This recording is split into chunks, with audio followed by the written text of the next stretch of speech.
Yeah. What is going on? I didn't mean to do that. I didn't mean to do that one. You sure? His feet are dragging the floor. I mean, he's up and off the floor.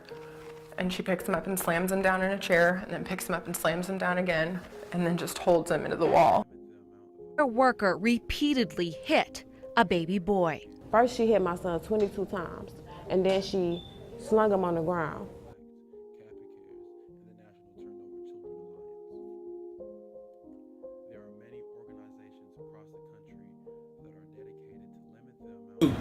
Did you know that 17% of children in the United States are physically abused? There are many forms of child mistreatment, including neglect, physical, sexual, emotional abuse, and also exploitation. 8.3% of reported child abuse cases were sexual abuse. 34% of people who sexually abuse a child are usually family members. 96% of people who sexually abuse children are male, and 76.8% of people who sexually abuse children are adults.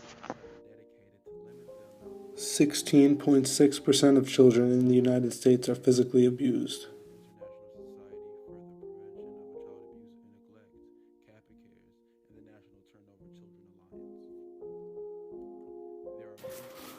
Figures from the Children's Defense Fund's annual State of America's Children report that 1,800 children are abused and neglected each day in the United States. On average, we lose between 4 and 7 children every day due to child abuse and neglect. Physical abuse is non-accidental trauma or physical injury caused by punching, beating, kicking, biting, burning, or otherwise harming a child.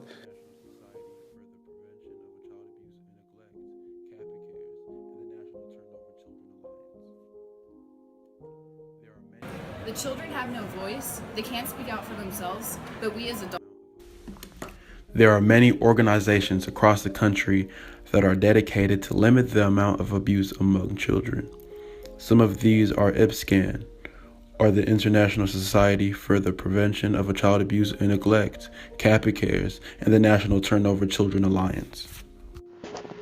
Statistics predict that every 1 in 4 girls and every 1 in 6 guys will be sexually abused.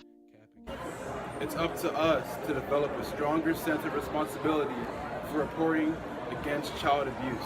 Many of us see the signs, however, we do not act upon it. As adults, it's up to us to see these signs, support organizations to help stop child abuse. Whether it's having teachers have required flyers in classrooms or small groups forming on campus to talk to these kids, these are just small steps that we can take in order to reduce the child abuse numbers. The only way we could fix this is to create a sense of responsibility for these kids who aren't receiving the love.